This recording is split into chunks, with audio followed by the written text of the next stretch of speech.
Today, we'll learn how to view mobile versions of websites using a desktop browser.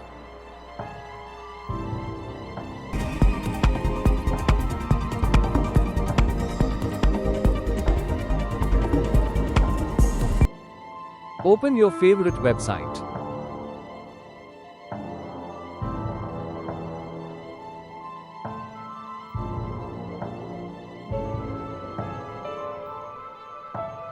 Just download the Chrome extension. Yep, works like a charm on Microsoft Edge too.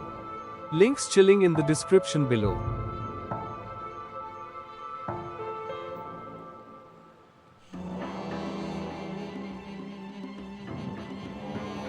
You'll spot it up in the extension bar, just one click and boom, enjoy the magic.